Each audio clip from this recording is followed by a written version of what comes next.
15, boy ready. Not to linger on it, but I was getting worse. A fact that seeped in the night. Swede volunteered to wash dishes without me.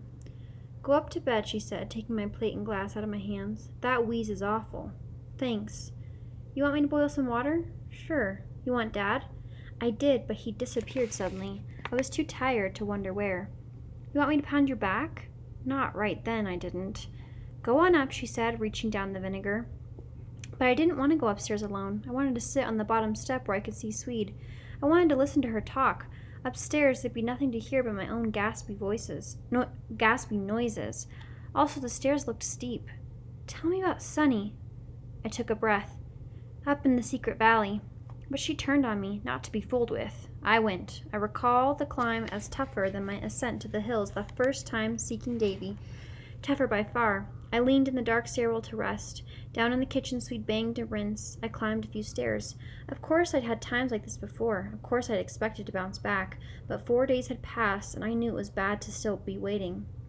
For the bounce, I mean. The stairwell now began to turn slowly, as if dangling. I sat on the steps and dozed against the wall. Reuben? That was Swede's frightened whisper.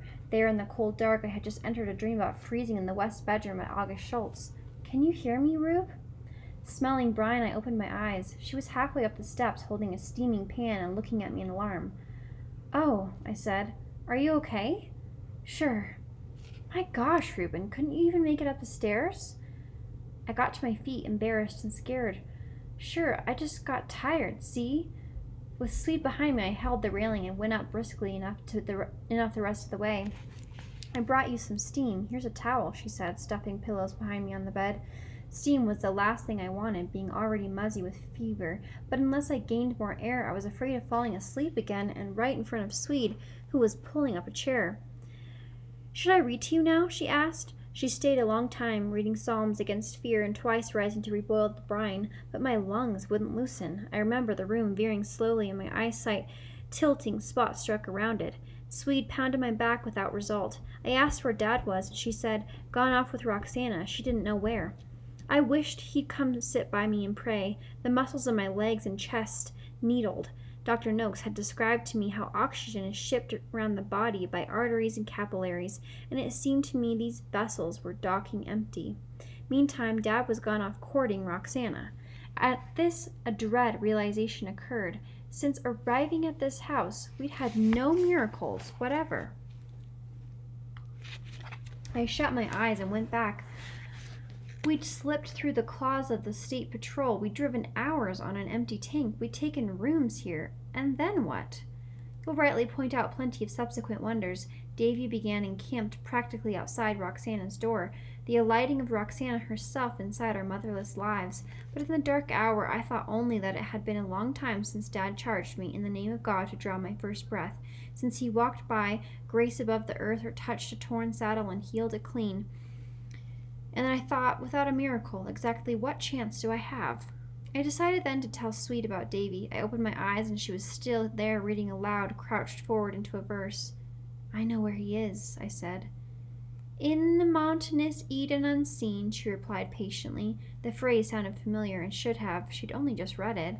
I have a little more if you'd like, she said, and I realized she was risking some new sundown on me. My lungs eased a quarter inch, and I nodded to her to continue. From a spire of stone, Sunny watched for his own, for his raven-haired, intrepid pride, for she'd sworn to seek his Arcadian peak, her life to spend by his side. Then a rider appeared on a day stale and seared, and approached through the undulant heat, and her horse had the stride of a wearisome ride of a horse too long on its feet. But deep in the distance and churning up smoke, who are the riders come charging for broke? Well, nuts, I knew who those riders were. They were some dirty posse being trying all this time to track Sunny down. Unable to do it honorably, they were now trailing his bride, his intrepid bride, to his hideout, and she so weary and faint. What's the matter? Swede said, for at this I felt such grief I'd taken the towel and made a tent of it over my head. Do you hate it? She demanded. I shook my head, but I guess in a way I did hate it. Normally I wouldn't have. Normally I had seen that posse, as you no doubt see it, as a chance for Sunny to shine, and in front of his wife, too.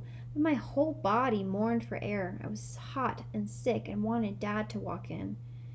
It's just more trouble, I said, a great knot in my throat. Nothing ever goes right for Sonny. Can't you make something turn out okay once? But it's going to turn out okay. Swede paused, alarmed enough to bend principle. Should I tell you what's going to happen? I haven't written it yet, but listen, Reuben, I'll tell you. And she did, and as you'd expect, Sonny rode down out of his mountain and swept his brave wife from her failing mount, and there was a wondrous gunfight among the rocks, whittling down the posse quite a bit, and the two of them worked their way under relentless fire back up the mountainside where, yes, the stick of dynamite came into play.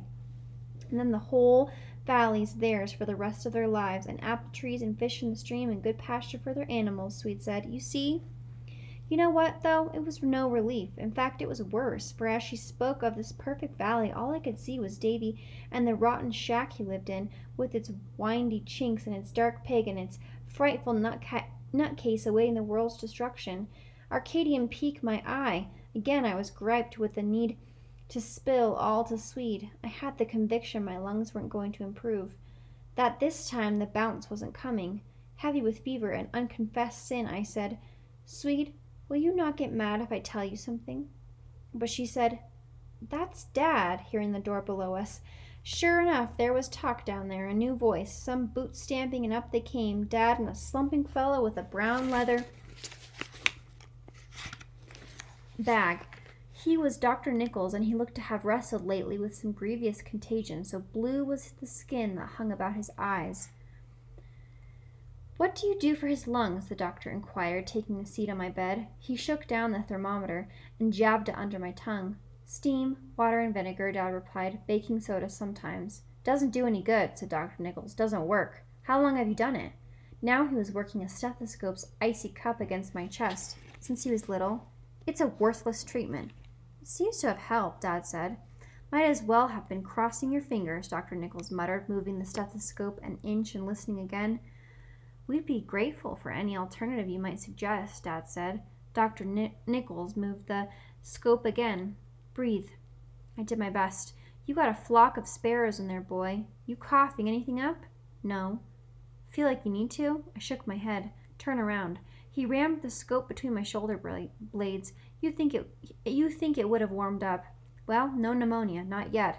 Try not to get it, young man. You're a full-blown asthmatic. Has anyone told you that? What would you advise, Doctor? Dad's delivery was crisp. You'll recall his laying Dr. Noakes out cold the night I was born. I'd advise getting him to the hospital in Fairfax till his lungs loosen up. All right, Dad said. Except the hospital's full of flu. The doctor smiled, a ghastly expression. Influenza, the worst in years. It finished your boy here, I think. Dr. Nichols plucked the thermometer and read it. Indeed, yes, finish him. He enjoyed talking this way, truly. It lit him right up. Snapping open the bag, he produced a handkerchief, spread it on the bed, and laid forth a brown bottle, capped syringe, alcohol, and cotton. Though anxious regarding shots, the sight of these makings cheered me. Evidently, Dr. Nichols felt I might yet avoid being finished. He dipped up a cotton ball and asked for my arm. I'm going to give you a little adrenaline boost. Okay. He had an awful time finding a vein, though. Poor Nichols. When it came to poking the needle in, he got shaky. His hand actually wobbled. I looked the other way, felt the point hit, then it was gone. Just a second, he said. Again the point. This time it felt hot. I looked around. He was moving it in there, under the skin.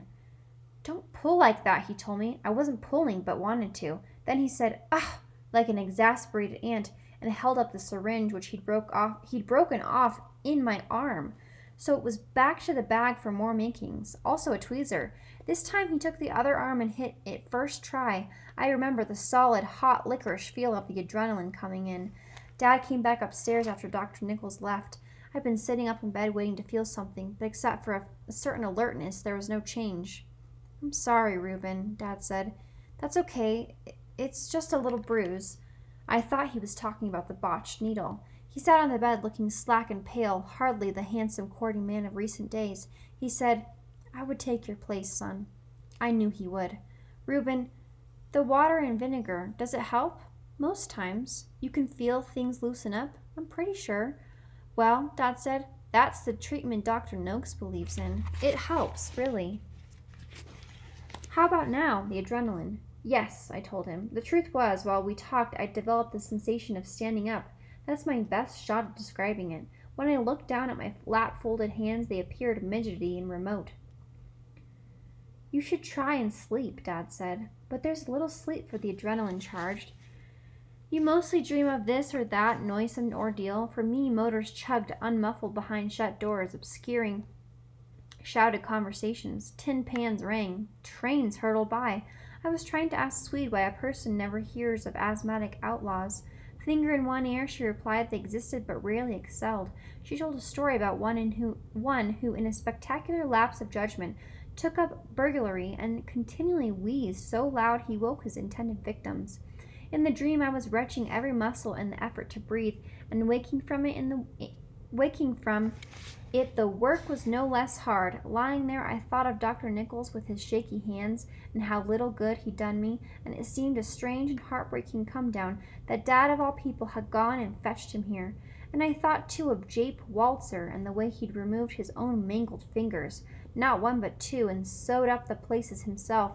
And the idea occurred, if the great crowd of strangers were gathered who had, in their ignorance, told me, "Just breathe," that Walzer would stand out as the most qualified to say it. "Did you bounce?" And it was a good one, pulled in just before sunup. I went downstairs in the cool gloom, and Dad was at the kitchen table drinking coffee with Martin Andreessen. "Morning, Rube," said the putrid bed. He was slouched comfortably in his chair, legs crossed, coat open. His fedora lay on the table next to Dad's King James, which was turned, I recall, to Romans. "Morning. You're improved," Dad said, looking me over. "A lot," I said. I wanted to be suspicious of Andreessen, but he sat there so relaxed and unshaven and apparently appreciative of hospitality. There was an empty plate on the table and a spot of frosting at the corner of his mouth. Dad, too, seemed at ease. Warm, in fact. "I was sorry to hear about your lungs," said Andreessen. "I'm okay." He looked at Dad, who gave him a nod. "Listen, Rube, I hope you'll think this is good news. I've been showing your brother's picture around. Finally found the right man, over in Amadon. He said he's seen Davey in town, not once, 3 or 4 times. Andreessen waited for me to answer, as if he knew what I wanted. "Last time was day before yesterday," Andreessen continued. "Actually, he gave your brother a ride, dropped him off out of town." I have to be honest, this was kindly and quietly spoken. Andreessen seemed a different Fred from who he'd shouldered into our home that first day with his talk of nabbing. Still, his nearness to Davey raised goose-flesh. I stood barefoot before him on the freezing linoleum. "Go on, Martin," Dad said. Andreessen opened his mouth, shut it again, shook his head. "I just want you folks to know, we're going to be careful. Stay near the phone, Jeremiah." He got to his feet. "Reuben, we won't hurt Davey. That's a promise. From me to you." But he didn't want anything from him to me. It was suddenly important that he know my allegiance hadn't changed. "You can't hurt what you can't find," I replied, not looking at Dad. But Andreessen smiled as he rose and laid a hand on my shoulder, saying, "There you go." He went out the door all business, setting the felt fedora on his head. My enemy. That afternoon I went outside on every excuse. After such a scare, they were all against it, but I was an exemplary weasel now and eased out the back in my coat and hood, breathing through a scarf to warm the air. I prayed, but the prayers were tangled and dissenting. I prayed the Lord would sort them out and answer as needed. Above all that, he would hurry, for Andreessen was closing in. He told Dad to wait by the phone. I walked up and down beside the house, attempting to pray, as Dad did, trying to picture God listening to me, but he remained unseeable, just the casual lit cloud, and in minutes the walking wore me out. I went inside and was rebuked by Swede for taking chances. She had no idea. We ate some ginger snaps and repaired to the living room, where I stretched myself on the couch. The idea was to feign sleep until Swede went upstairs and then pop outside, but I dropped off for real and dreamed a river of horses flowing along between banks, manes rippling, back streaming sun. I woke inside, a strange calm recognizable as defeat. Light entered the house, pink and orange. I straggled outside, leaned against the house, and squinted at the backlit hills. The light was expiring. Already it was like looking into deep tea-colored water. I didn't, in fact, see Davey, but somewhere on the side of the darkening hill a horse lifted its voice to neigh. The sound had the clear distance of history. I was to have one last night in the hills, another starry one, as you will hear, but with a moist hush to the air that was like something at full draw, a breath, an arrow. Jape Walzer was busy shoeing Fry, Whoever built the place had left behind an anvil and a makeshift George. Jape had tacked new leathers to a bellows and was working up a glow that lit the shed. "Reuben, I thank you," he said when Davey had ushered me in and I said my piece. That was it. He thanked me for the information and seemed otherwise unconcerned. "He said they're getting close," I reiterated, unsure whether Walter had understood. He stopped working the bellows. On the orange forge lay a horseshoe like a black cutout of itself. He picked it up with a set of long-handled tongs and looked it over doubtfully. "Fry," he said to the horse, who stood short-stopped to a ring in the wall. "Let's try this on. Davy, his head." Davy took the bridle in both hands and whispered compliments to Fry while Walter leaned against the horse's left hip and picked up his foot. In the glow I could see fresh scrapes where Walter had filed the hoof smooth. I could see nail holes from the previous shoe. "It's always the back left one he throws," Walter said pleasantly, laying the hot shoe against the hoof. "I don't know why. It was plain he liked the work." I said, "It's just he told Dad to stay by the phone." Walter set down the hoof and replaced the shoe in the forge. When he looked at me from under those brows, I knew I'd said everything on the matter. Pumping the bellows, he said, "Reuben, look at these coals." They were beautiful, a breathing black-webbed orange. When they're like that, when they look like a jack-o'-lantern, they aren't hot enough. "They aren't?" "No, sir. Not hot enough to soften that shoe." He nodded at a stack of cut boards in the corner opposite Fry. "If you'll feed some of those to the fire while I'm working the bellows, believe me, Reuben, we'll make some heat." What else could I do? Forgetting Anderson for the moment, I gave myself to the allure of the forge. It had a small steel door that Walter swung upon. The firebox was a mere cozy flame, and I fed it full of boards. Walter slammed it shut and commenced pumping, and shortly the wood hissed to incandescence, and the wind blew in the forge until I heard voices inside it. "Good, Reuben," Walter said. He was panting. Steam came off his shirt. "You see what you've done? Look at the coals." There was now only the faintest orange about them, as the afternoon sun is orange. They were white. Still they breathed. Already the edges of the horseshoe were white too. This time it smoked when he fitted it into Fry's hoof. Fry snuffed and hopped, but it was well pinned. Walter wasted no time but laid shoe to anvil. A few strokes and he had it to size. He was dexterous for a man minus 2 left-hand fingers. Bent over Fry's unpraised hoof, he reached to his mouth for a nail. He drew a small hammer from his boot top and tapped the nail till its point emerged from the hoof's clean slope an inch above the shoe. He drove a second nail, spat the rest into his palm, and looked me over. "Reuben, come finish," Walter beckoned, hoof locked in his knees, wool short rolled to his elbows. He was sweating in the red gloom. "Nail it home," he said. I took the hammer. He showed me how to set the nail at the proper outward angle. Davy told Fry he was a good horse, a handsome horse. To this I would add long-suffering. Aiming carefully at the nail, I tapped faintly away until Walter said, "Do you do everything the same way you breathe? Whack it!" So I whacked it, grateful for Fry's resignation and at the nail's progress down and through. I set the remaining nails, and Walter produced again from his boot top a set of snips and cut the nail points off flush with the hoof. He pocketed the points and set the hoof back on the ground, patting the ankle above it. "Fry," he said fondly, then, "Thank you, Reuben. Well done." I looked at Davy, who winked. The forge was ebbing. It must have been cold in the 3-walled shed, but I was warm and glad to be there. We ate a midnight supper in the shack, and still Walter would hear nothing of Anderson. His disinterest was stunning. He turned the conversation to politics, astronomy, the science of well drilling, the superiority of beaver felt over wool. He claimed to have been born with no sense of smell, but with extraordinary and compensatory taste buds. He never salted his food, but accepted it as given, its natural flavor being satisfactory. For example, your meat there. I suspect you find it bland. It was a little lump of gray meat on a tin plate. It and a boiled potato were supper. There they lay, all tired out. "It's fine," I replied. Of course, it wasn't yams and sausages. Walter said, "It's bland. Pork is bland meat, and people season it to their senseless palates. Take a bite, Reuben. Describe the flavor." I bet. The pork had been boiled a long time. Indeed, it bore no trace of salt. It was like chewing a hank of old rope. Walter's eyes were alight and curious. Desperately, I sought the elusive civil adjective. It's pretty good, I told him.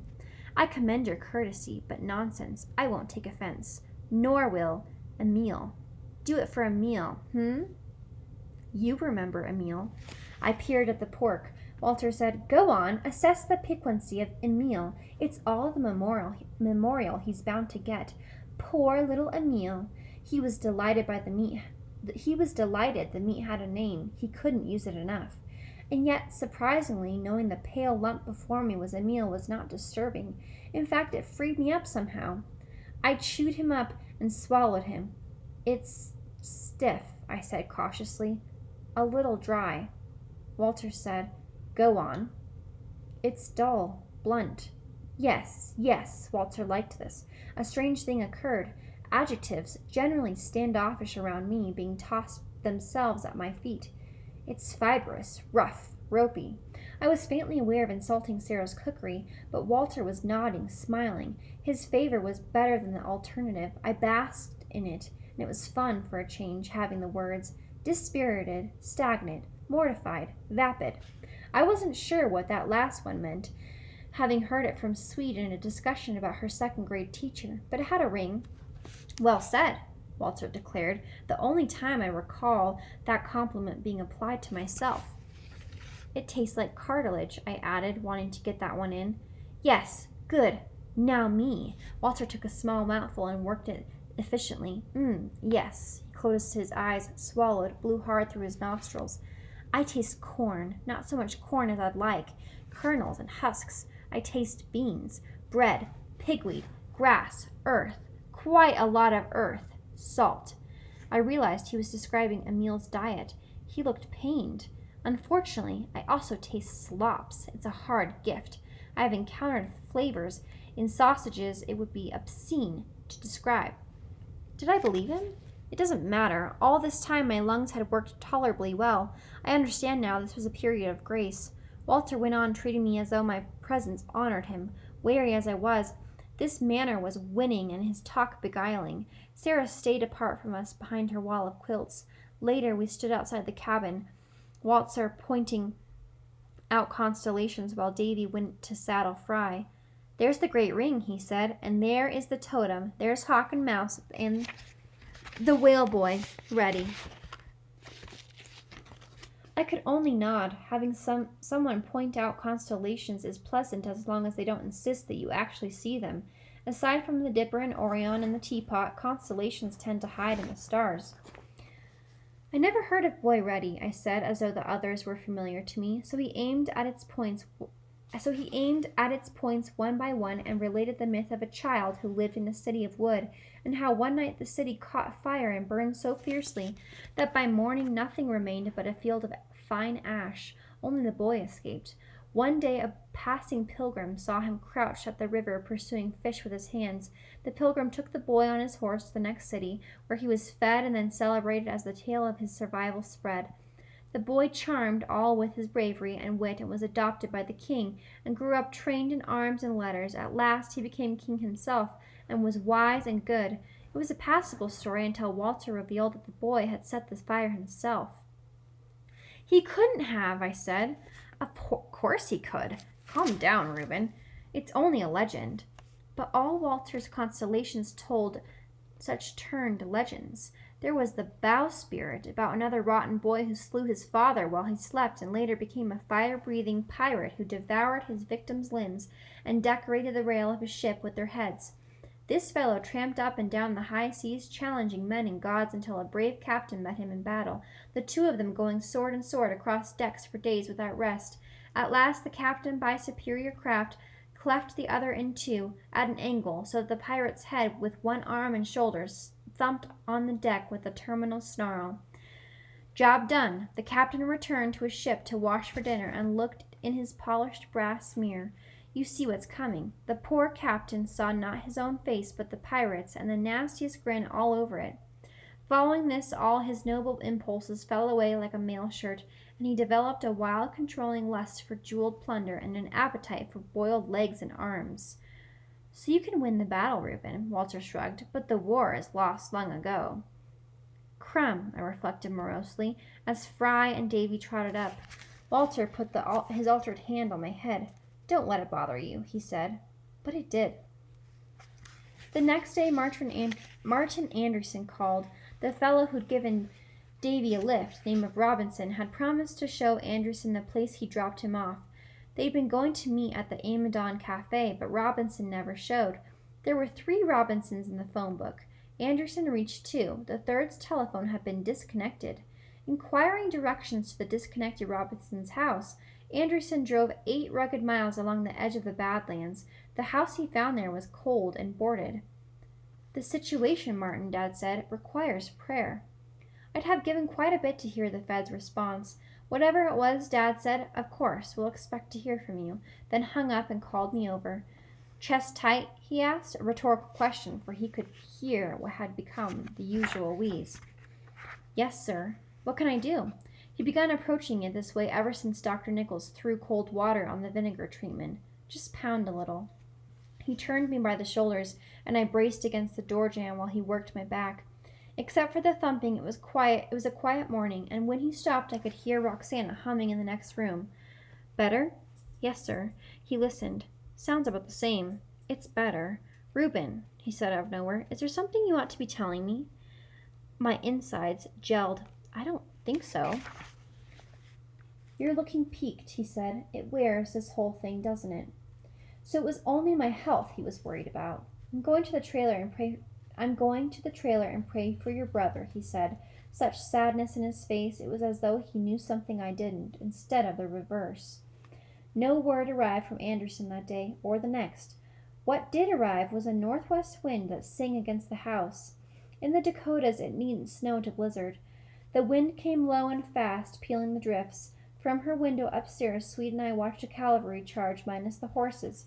Wide chunks of snow tore themselves off the ground and flung forward, tumbling to a white sand that coiled and rushed like Huns. It was a ground wind, a ground blizzard. Picture a storm to match any in wildness, but only 8 feet high. From Swede's window it was like looking down on a violent cloud.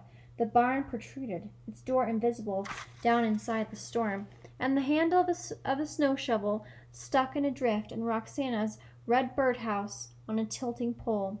Above the storm it was actually sunny. We could see the gleaming tin dome of a neighbor's silo miles away. But when we went downstairs, drafts came from everywhere, and the light was gray and discouraging, and on the west wall an electrical outlet glowed with frost, a foot from a ticking radiator. The wind lasted 2 days. Thinking of the cabin in the hills, with its shrunk, chinking, and corroded stove, I worried for Davey. Also for Sarah. "Swede," I wondered, "how long till you'd freeze to death in a wind like this?" "You mean with your clothes on?" I brittled. "Well, what do you think? How many people are going to go out in this with nothing on?" "Nobody goes out with nothing on. It's something that happens when you begin to freeze. The thermometer in your brain gets turned around. You start thinking you're hot, got too much on. You figure you'll cool off." I was buying none of this. Couldn't afford to. Picturing Davey all bundled up in this wind was bad enough. "It's true, Reuben. It's like a mirage. The snow turns to desert." Once 2 college boys snowshoeing out in Wyoming. They found 'em froze solid, standing up. Snow to their waists, nothing on but boxer shorts. Police couldn't fit 'em in the car, so they tied 'em up on top, like in deer season. Goodness knows how long Swede might have continued in this way, so I said, "What if you were in a rotten old cabin, cracks in the walls and the wind blowing through 'em?"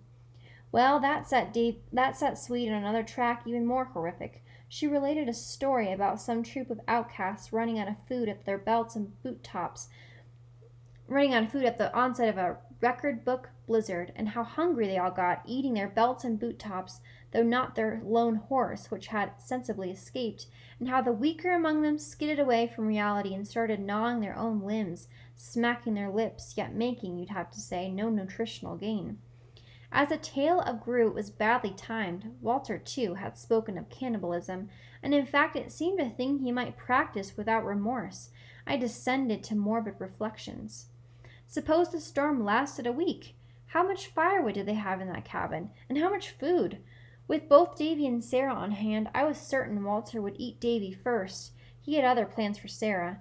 I spent a vicious wish on Anderson. If only he were out there with Walter. Then bring on a blizzard. But this bit of drama didn't satisfy as I'd supposed it might. The Fed, to my puzzlement, seemed less putrid than he once had. Sitting by Swede as she read silently on the couch, I counted 6 of my breaths to each of hers. What I wanted was a great big inhale, or, feeling that, a little peace. I ventured out to the airstream. Dad was playing the antique guitar. Stepping into the dimness of the barn, I heard its soft strings humming one lovely chord, and then another. He was playing slowly yet precisely, for I heard no orphan notes. I stood listening while he played any number of quiet hymns, stopping sometimes to tune a string up or down. I don't mean he was already Segovia or anything. It was only days since he'd repaired the instrument with a tube of airplane glue and a Spanish windlass tied up from Long John's. Still, he had worked out many of the songs we loved in those days, Amazing Grace and Cast Your Eyes Upon Jesus, It Is Well Within My Soul, also Happy Trails and The Cowboy's Lament. Sometimes Dad sang, sometimes hummed, sometimes there was a long search for this or that desired chord. I could have listened all day. When he stopped and I heard him moving about inside the trailer, I eased from the barn and shut the door. Inside, Roxana was stirring up bread, her latest hothouse blooms in a tin vase on the table, soup a-steam in a pan, just as though we were a family not perched at the edge of great loss. Even Swede seemed to have reached some sort of harbor. She sat in her room above the blizzard, fomenting joy for Sonny and his wife now that they'd obliterated the entrance to their secret valley, as well as about half that rotten posse. The wind blew through a second night, stratifying snowbanks and encumbering roads. Then it wore out. The house fell quiet. After breakfast, the others went out to shovel. I was no good for it, but Dad said someone had to stay by the phone. I did so all morning, but Anderson did not call. The afternoon idled along. I read Last of Mohicans twice through, Classics Illustrated, then got out Roxana's scrapbook and revisited Jonas Work's Obit. None of this warded off agitation. None of it kept bad pictures away, pictures of Davey drawn and freezing, of snow lifting through the unchinked shack. Concentrate as I might on Hawkeye and Uncas, Jape Walter's tale of the cannibal pirate kept telling itself to my brain. Starring Jape, of course. It was a part written exactly for him, with his fetching confidence and lunatic glint. Like the pirate, you could imagine Jape Walter winning even when he lost. This time the county plows reached us by late afternoon. Hearing nothing from Anderson, Dad called his motel in Rathen. The owner, also desk clerk, took a message. His annoyance was audible in Roxana's kitchen. He told Dad the federal man paid his bill readily enough, but was a great deal of trouble. Sometimes he left for days, returning to his room in the small hours. It disturbed the neighbors. And always the phone calls. Federal men received many phone calls, and there was no telling when. The owner told Dad he was a businessman, not a secretary. From the office he had to pull on his coat and boots and go down 5 doors to Mr. Anderson's room. The messages were piling up. It was too cold for this. When did he leave? Dad asked. Suspending complaint, the owner thought this over. Early the previous day he'd taken a call from one Mr. Robinson. He was in Amadon at the cafe. Anderson was glad for the message. Had, in fact, the owner grouchily acknowledged, tipped him a $2 bill for its delivery. Not long afterward, the motel lot already turning humpy with drifts, the owner had watched Anderson's tan Mercury creeping away through the wind. Dad hung up the phone. He stood to the window and looked west. The snow lay hard and clean-shaven, and the broken hills rose up out of it. I don't guess you could find more inhospitable geography. But the wind had stopped, and the cold sun put such an edge on the hills and barn they might have been razored from a magazine. Rube, he said, that Anderson's a smart fellow, but he doesn't know one thing about winter in North Dakota. A thought dropped from nowhere, like a big snake. Dad plucked his coat off the hook, heading to the trailer. I plucked mine to follow, then nearly sat down. My legs trembled, hips and kneecaps loose as dominoes. "Something the matter?" Dad inquired. "Yes, sir. I didn't want to say it, the thought. Yet it coiled around me, irresistible. It squeezed, and I yielded. Mr. Anderson's in bad trouble." He looked at me, and I at his shoes. "What is it, Reuben?" But the snake had me so hard I could barely speak. I sagged to the floor to shiver. What I saw was Walter, telling off his first sight of Davey in the Amadon Cafe. I saw Anderson, encouraged, only days ago, having shown Davey's picture to the right man at last. Then Walter again from my final visit, comfortable, talking easily, refusing all concern at my insistence that Anderson was drawing near. Reuben, Dad said. It was too much to manage all at once, so I only replied, "His name isn't Robinson. It's Jape Walter, and he's with Davey, and he's going to kill Mr. Anderson."